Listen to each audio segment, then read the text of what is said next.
From the beautiful country of Paraguay at the American School of Asuncion comes Space Week!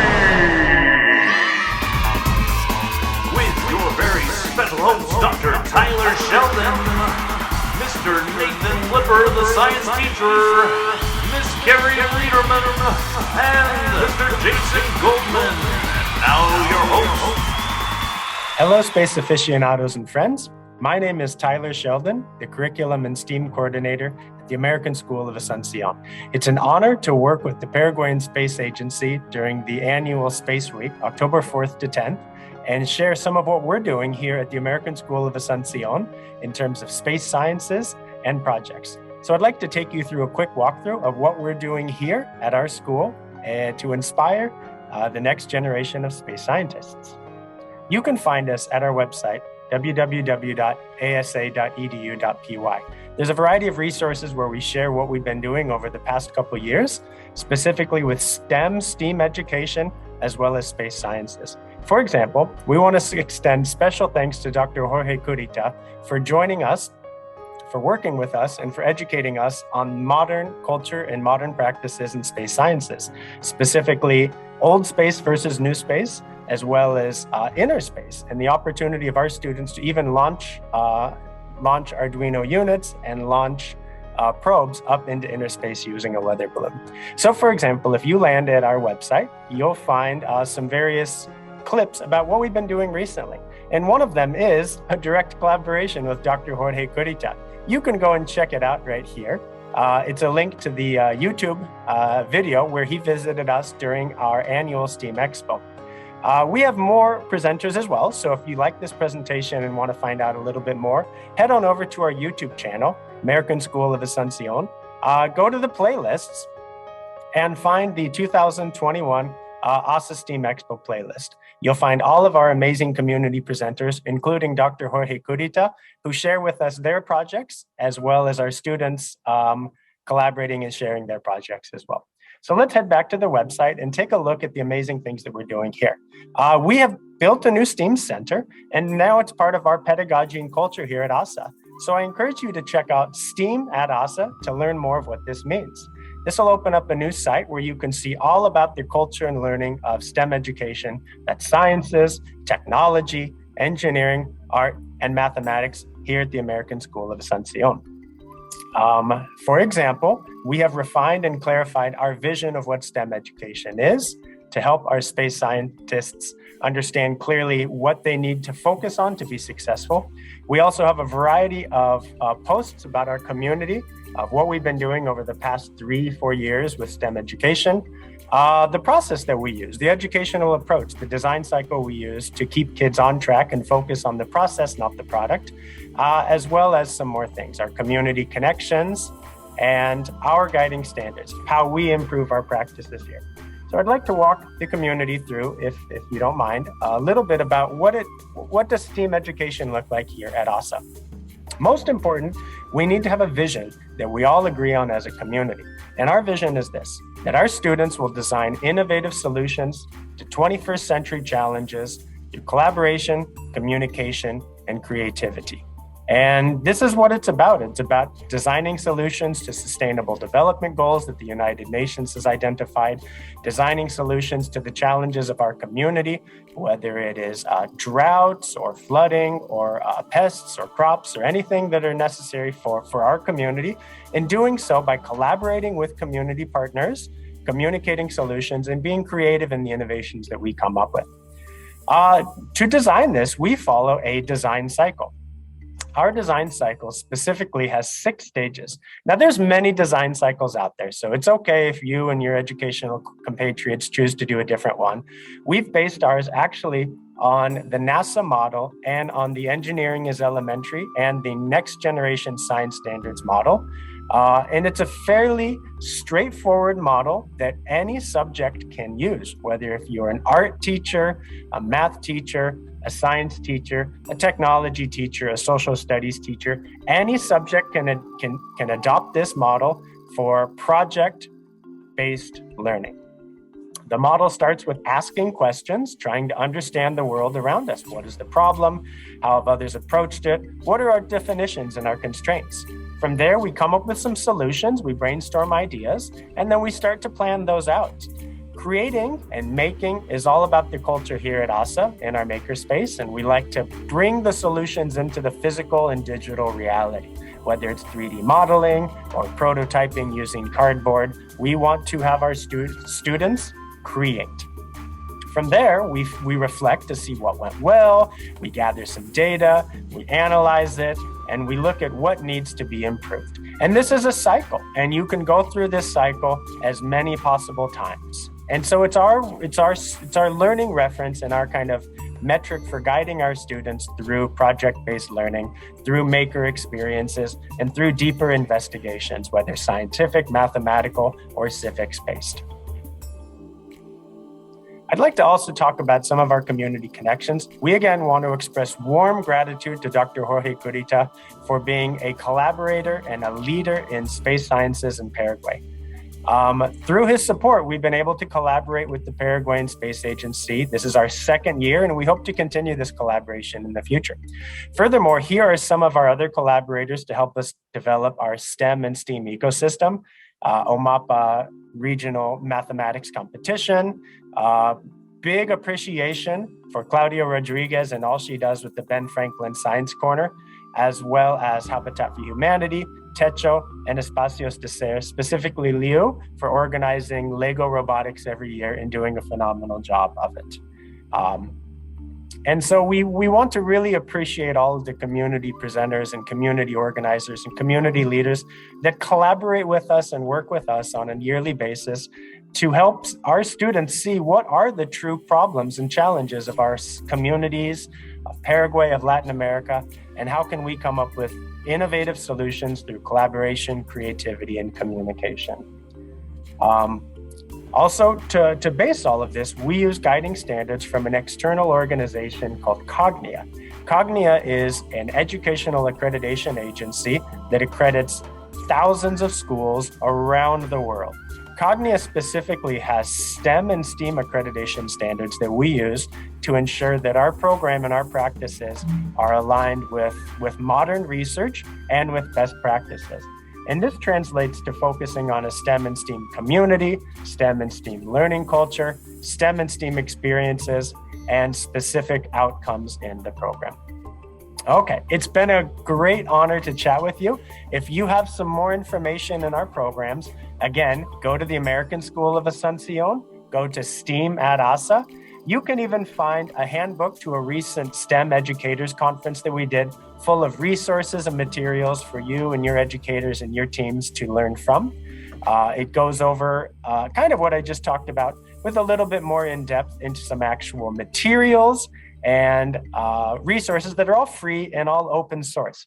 For example, we have Google Data Studio, VRVX Robotics, Desmos for Teachers, etc. These are all free open source resources that any educators can use, as well as other more information-based resources, such as the UN Sustainable Development Goals, Nat Geo Educational Resources, Tiger Woods Foundation Design Challenges. All of these are free. I want to say this again. All of these resources here are free. We even have some video resources for you to guide your program and your colleagues and your staff as well.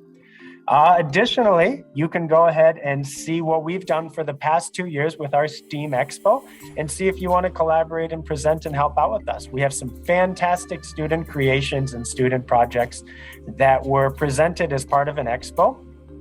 And it's a chance for you to see some of the crazy creations that our kids are coming up with here in elementary school, in middle school, and in high school. And finally, I want to give a mention to everything that teachers do on a daily basis. Without you, none of this could happen. And so if you go to our website and check out STEAM Learning at ASA, you can find all sorts of community posts showing the amazing things that our kids have done over the course of the last few years, connecting with community participation, There's a quick blurb again. Dr. Jorge Gurita, you rock. We really appreciate all you do for us and everything connected to all of our community, our learning, our teachers, our students, all of the materials and ideas and creations and thoughts that we've been doing for STEM and STEAM education over the last couple of years. So at this point, again, I want to close by giving, again, appreciation to Dr. Jorge Gurita for all that he does to make it possible and to guide our students to reach beyond the sky and to reach into inner orbit and even to start aspiring into outer orbit. We hope you enjoy all of the presentations and student projects that you'll see here today or have already seen. And we look forward to further collaborating with the Paraguayan Space Agency. Have a fantastic day and enjoy Paraguayan Space Week. The solar system is made up of the sun, the planets, and other objects. The 4 planets that are closest to the sun are Mercury, Venus, Earth, and Mars. These are the inner planets. The 4 planets that are farthest from the sun are Jupiter, Saturn, Uranus, and Neptune. They are the outer planets. Thank you. Hi, I'm Pao Yun Chen. I did this research with both physical and digital tools. I use Google to search images as help for the bodies in the solar system. The National Geographic Encyclopedia at home was especially helpful with my information. I know my basic planets and the sun, but this research helped me understand more of the characteristics such as the size, the positions, and shapes. I'm interested in the area of space structures and machines. Designing a space robot that can clean all the trash in space teach me more about this universe and how they help with their abilities sounds fun. That's why I think designing a space robot is important. Thank you. Bye. This next presentation is about to be out of this world.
En quinto grado decidimos experimentar la lectura de Alrededor de la Luna de Julio Verne.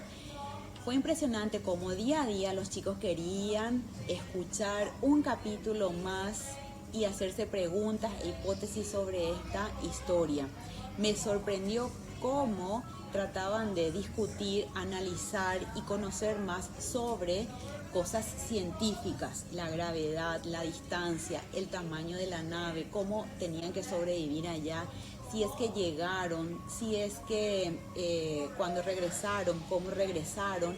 Bueno, finalmente ellos tuvieron el trabajo de crear una maqueta, un cartel, un video sobre la comprensión de la historia, y fue magnífico todo lo que crearon. Algunos lo hicieron con legos, otros lo hicieron en forma de carteles.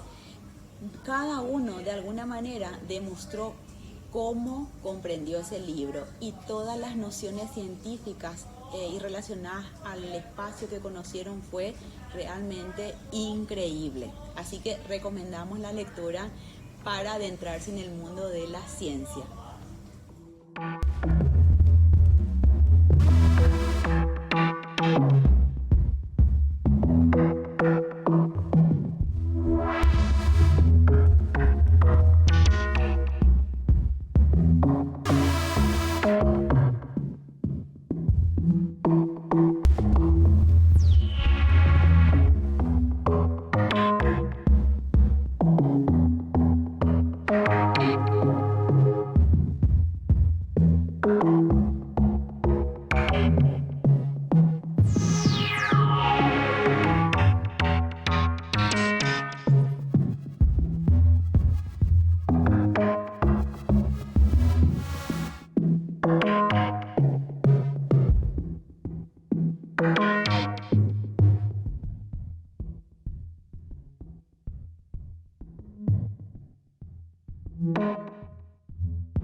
Stellar. That's some pretty cool stuff. Are you guys ready for some middle school work? Let's check it out.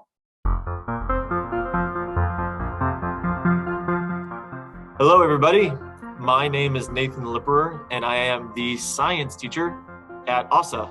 Specifically, I teach 7th and 8th grade science, and in each of those grade levels, we study all of the branches of science, from biology to chemistry to physics and astronomy as well. In 8th grade, more so. When we study astronomy in 8th grade, we study things such as the sun, earth, moon relationship and all of the natural phenomena that exist as a result of those relationships. We also talk about the solar system and all of the beauty and everything that is included in the solar system, which is actually it's more than just the 8 planets that you might think of typically. We also talk about the life cycle of stars and how collections of stars create galaxies and superclusters, that sort of thing. And we also talk about evidence for the Big Bang Theory, ultimately the creation of our universe as we know it today. Astronomy has always been a big passion of mine ever since I was growing up as a kid, just going out, looking at the stars, looking at the planets and the moon. And if we're lucky, if there's a comet in the area, going out with my dad on a clear night, it has inspired me to not only study astronomy, but to also teach it as well. So that is my story. I want to give a quick shout out to Dr. Carita for getting us involved. When I say us, I mean ASA. Us involved with the Paraguayan Space Agency, and for him sharing his knowledge to our students. So thank you very much, Dr. Carita, for that. This is Nathan Lipper signing off. Hi, my name is Carlota Papalardo, and I'll present a project called Mission to Mars. I completed this project with my classmates Valentina Caniza and Luciana Sanchez. Mars is the second smallest planet in the solar system and the 4th planet away from the Sun. Its year length is 687 days, its day length is 1 day and 37 minutes, its size and diameter is 6,779 kilometers, and it's 1.5 astronomical units away from the Sun. Like I said before, Mars is the 4th planet away from the Sun. It's also about half the size of Earth. A fun fact is that Mars has 2 moons, Phobos and Deimos. After space probes visited the planet, they didn't find liquid water or life on Mars. Mars' atmosphere is less dense than Earth's. The atmosphere is composed of about 95% carbon dioxide. The changing temperatures ranges from about negative 125 degrees Celsius at the poles to about 20 degrees Celsius at the equator. Powerful dust storms are created by the wind. Mars' surface. Its reddish tint is produced by iron oxide, which are chemical compounds composed of iron and oxygen. The Martian volcano Olympus Mons is the biggest identified mountain in our solar system. Mars has glacial ice caps composed of frozen carbon dioxide and ice. The southern hemisphere of Mars has many craters. However, the northern hemisphere is flatter and appears to be covered by lava flows. As the population increases, it creates dangerous consequences. These complications vary from increased climate change, global warming, lack of resources, and more. We need to look for a new place where we can live. We can obtain many benefits by sending humans to Mars, although they can come with many risks and lots of funding. Now I'm gonna talk about the benefits of sending humans to Mars. This part was written by Valentina Caniza. These are the 5 main benefits of sending humans to Mars. To look for life and understand its origins. It can be suitable for living if circumstances on Earth get worse. It can make discoveries faster and in a more efficient way than robots. Sending humans to Mars will mean progress. It takes a big step toward more advances and major discoveries and technologies. It's better life than Earth. Now, I'm gonna talk about some of the risks that can happen when you travel to Mars.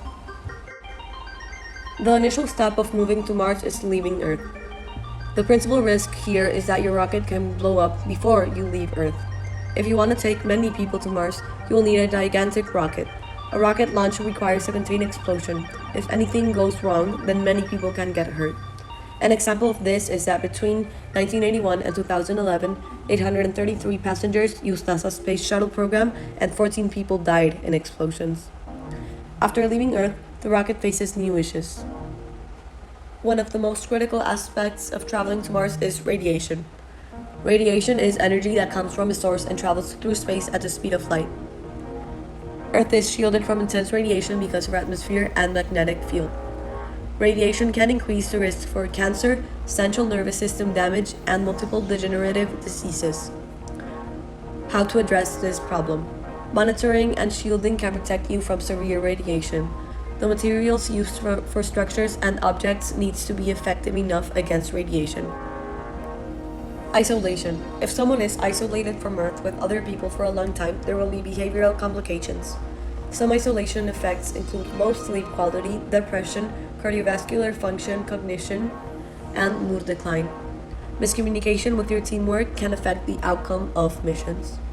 To address this problem, things like lighting, actigraphy, meditation, exercise, and journals can treat people from the consequences of isolation. On average, Mars is about 140 million miles away from Earth.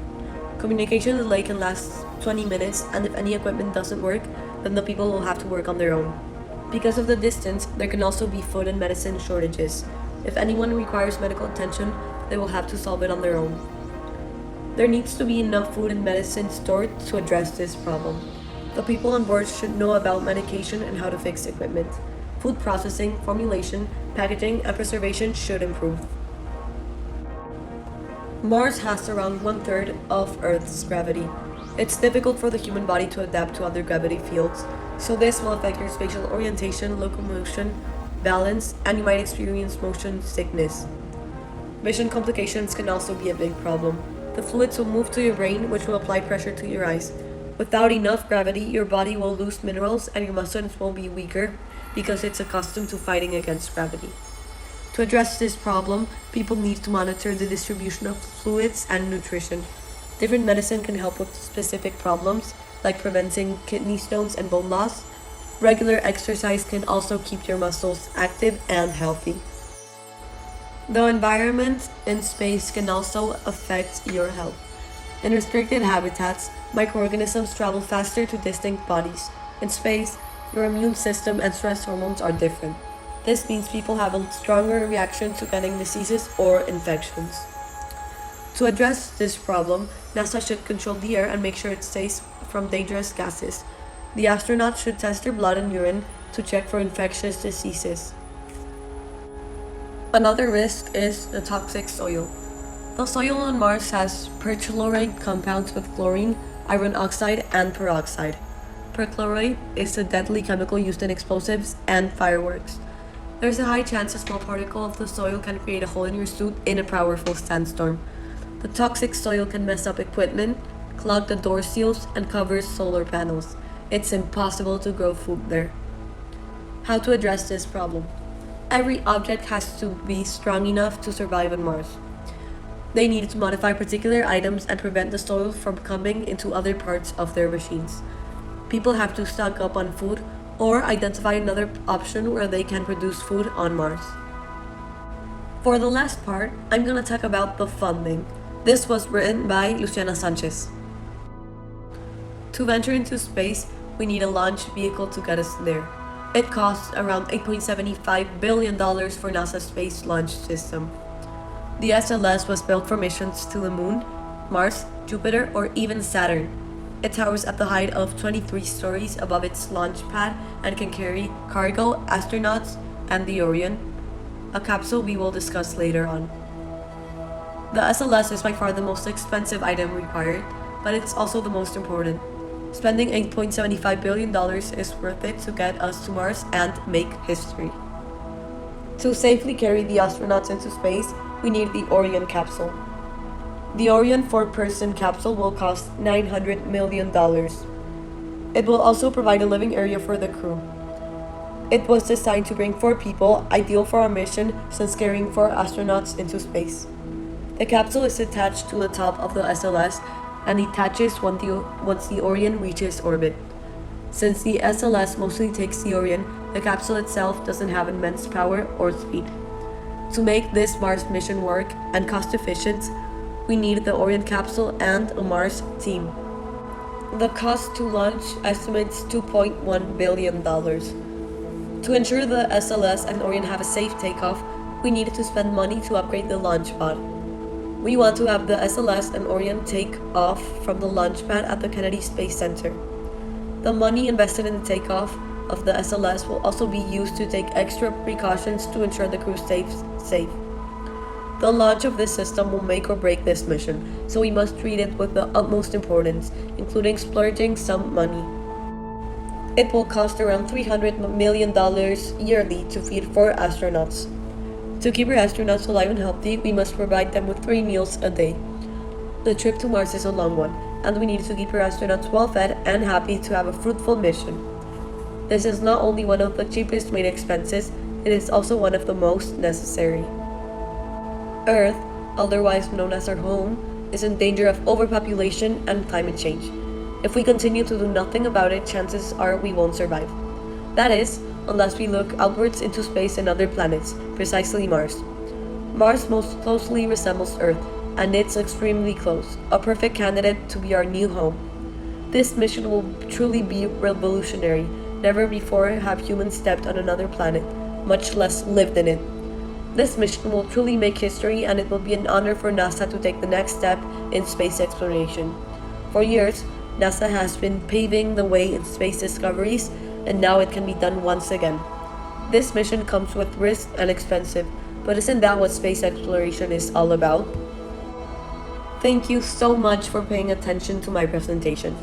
I hope you learn more about Mars and what it takes to travel there.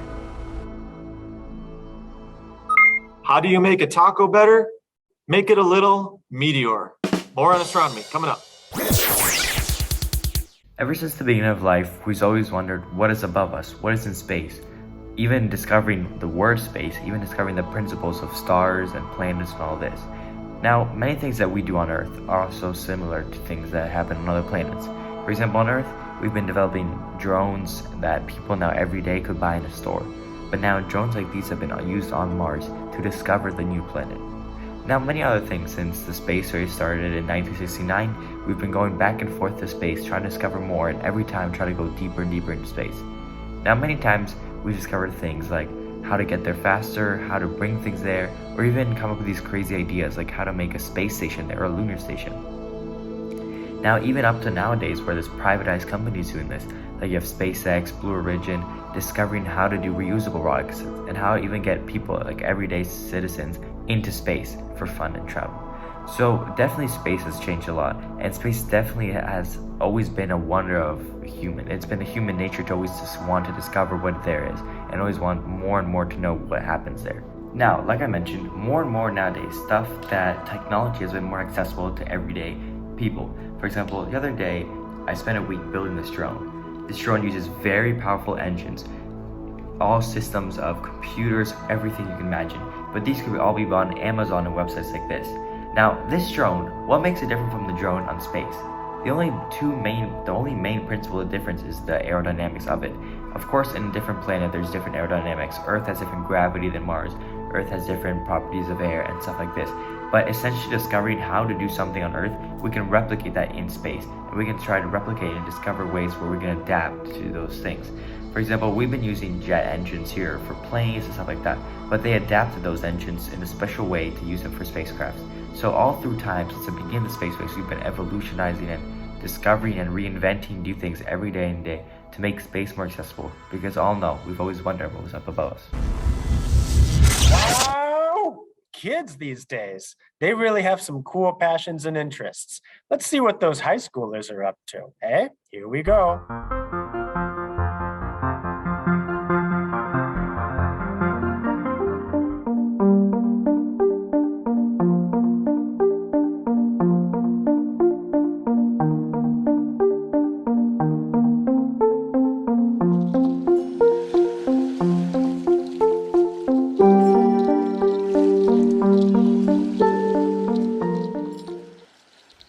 Hola, yo soy Joaquín Peroni y hoy estoy cerca de la ciudad de Kawasu con mi telescopio. Este es un Celestron Nexstar 8 Edge HD. Es muy bueno para sacar astrofotografías. Atrás tenemos una cámara Canon T3i conectada a una computadora Windows corriendo el programa de Astro Photography Tool.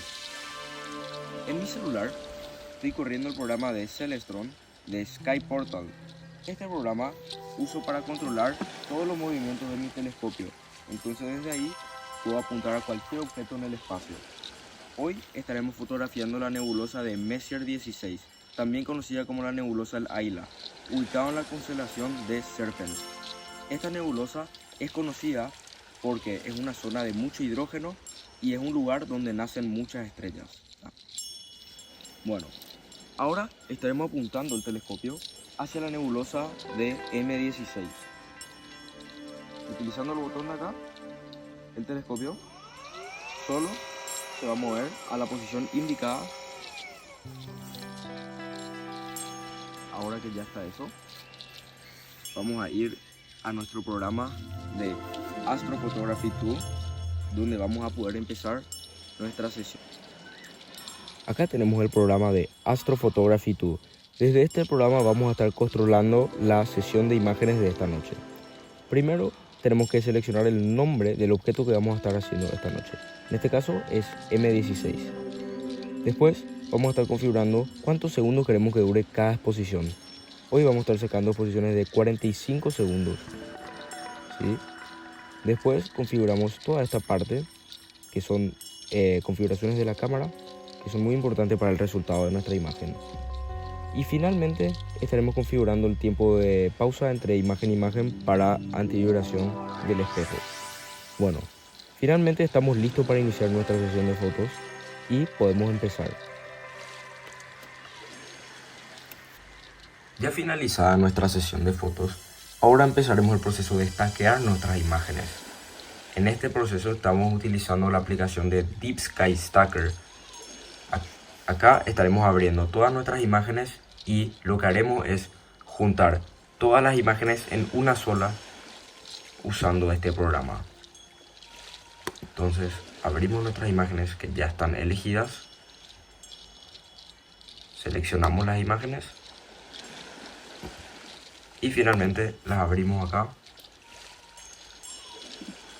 Una vez abiertas nuestras imágenes, podemos empezar seleccionando todas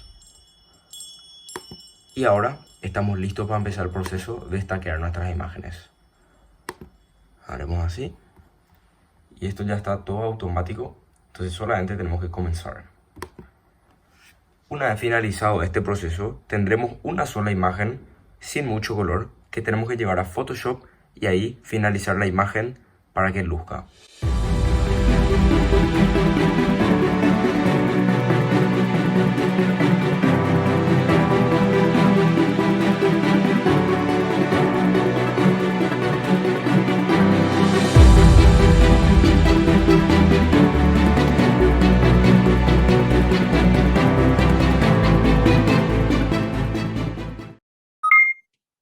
This next piece will blow your mind like a supernova. The 10th grade students have been busy this school year thinking about searching for life beyond Earth. They kicked off the school year thinking about how do we search for life beyond Earth, and made some initial models thinking about, could we send rockets out there? Could we send some signals? Could we be looking through telescopes? And essentially they decided maybe we need to search for what life consists of. What kind of things would we look for if we were searching for life beyond Earth? And how can we explain this using some chemistry? In the early stages, the 10th graders were looking at what elements were actually important for life to exist. So they were observing all kinds of different molecules important for life, like membranes and those lipids, DNA and everything that composes them. And they were looking at what elements did they all have in common. And what they noticed is that carbon was everywhere, along with some hydrogen, oxygen, nitrogen, phosphorus, and sulfur. So the students were looking at what makes those elements so special for life. The next thing students wanted to look at is, why is water so special? We always hear about searching for water on other planets to see if there's life on other planets, but why is it so special? So students had the opportunity to test the different properties of water and figure out, is water so special? Could other substances maybe even replace water? They had other questions after these lab activities about, is conductivity really important about water? What kind of helps conductivity? Is conductivity important in our cells and things like that? We also see that there's charged ions on all of these important molecules like DNA and membranes. And so what do those do? Also, how are molecules even formed like water? So we've been using chemistry to help explain some of these phenomenons and help us figure out, is water so special and can it be replaced? And the curiosity continues, no pun intended, to see if the 10th graders can figure out, is water really replaceable by another substance? Are these essential elements really essential, and could they be replaced if we looked and found other elements on different planets? Could there indeed be life? And what are scientists really doing right now to search for life beyond Earth? And what suggestions could we give them? So stay tuned. This next presentation is about to have your head spinning like the Milky Way galaxy. Well, this circuit is pretty basic, but it has one sensor. It has this motion sensor, which will receive the input, which is motion, and lead to two different outputs, which would be this motor and this the LED light. So. And here we have the Arduino, of course. So if we start simulation, so whenever this sensor detects any motion, you can see that motor rotates 180 degrees and the light starts blinking. If there's no motion, then it goes right back to its original position. So I see this as like a prototype or a mini model of an automatic door. So whenever they sense motion, they open, and once there's no motion, then they return back to their original position.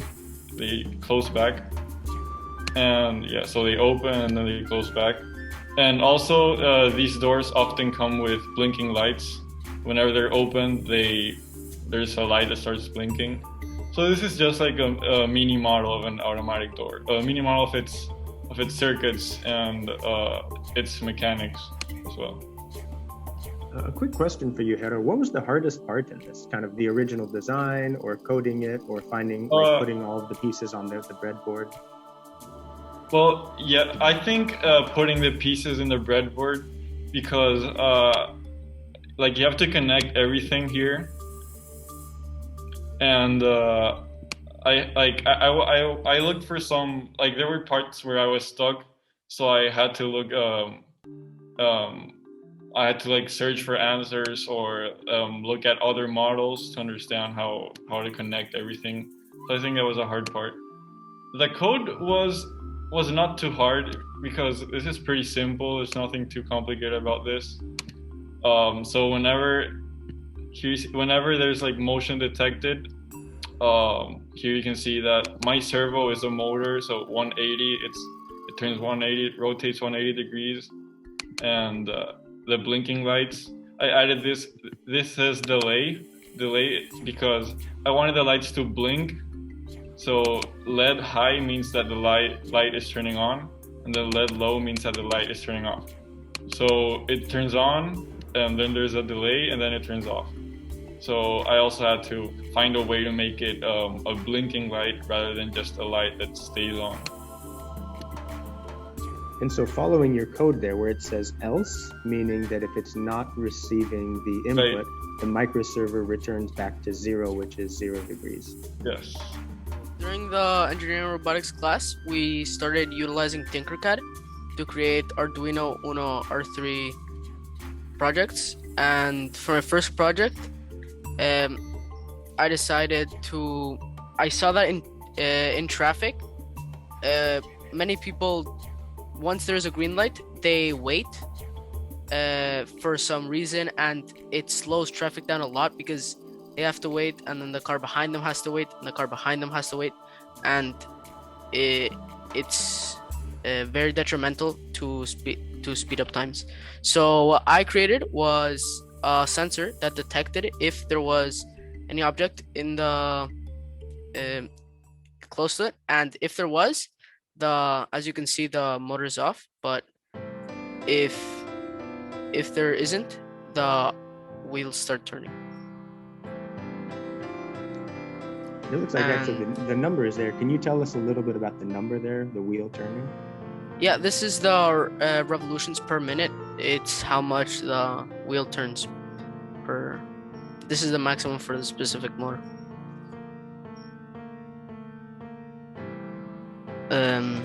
Then I also tried to design a sensor that would detect if it's either cold or hot outside, and if it was colder, the blue light would turn on, and if it was hot, the red light would turn on.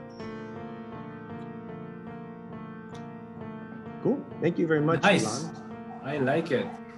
By the way, I'm not really not into Arduino. There are my students and other engineers, but I can tell you, your idea of the temperature sensor is very important. It didn't happen much here in Paraguay, but I know in the US, people used to forget toddlers inside the car or pets, and when it's getting too hot, they usually they may die, And I know 4 more corporations, 4 companies, try to implement this same concept you were saying, but not only by the temperature, but also a motion sensor. So they have a motion sensor inside where the light is on the top of the ceiling. And when they detect 2 things, when the engine is off and they detect movement inside the little compartment, the alarm sounds. Right? For some reason, they are not implementing this yet. They might have some reason for why, but your idea is helpful. I think that can be proposed as a safety tool, safety, feature. I'm thinking about business, okay, and selling this in the private sector. The American School of Asuncion would like to thank the Board of Directors, the Director General, the principal team, all of the teachers, all of the amazing students, and everybody else, including parents, who have helped to make space sciences alive and interesting here. We would also like to extend a special appreciation to Dr. Jorge Curita for all of his efforts in collaborating with us and ensuring that we have a solid contact and relationship to develop space sciences here in Paraguay. Thank you so much for all you do, everyone. We love you. Thank you, Dr. Kurita, for all you've done with ASA. And it was wonderful meeting you all those years ago at Miss Cortes's, my great mentors, Asado. And congratulations on another wonderful Space Week. And in my classes, we often have window questions. When a student has a question that I don't know the answer, they write it on the window in a marker and we research it. And inevitably, it always comes to black holes and how our planets form and how our galaxies formed and what will happen when the Milky Way and Andromeda collide in a few hundred millions of years and form Milkdromeda. And how does Sagittarius A star form? And is Planet X actually a primordial black hole? And is that actually our new planet in our solar system? These are all the great things that our students are able to research. And I'd like to thank the Agencia Espacial de Paraguay, because these space weeks are always packed with so much information and they're just such a treasure trove of so much great information and presentations that are just wonderful to see and are so enriching to all of us. So thank you, and congratulations on another wonderful Space Week. Thank you so much for checking out our presentation. Y'all are amazing. Have a fantastic week.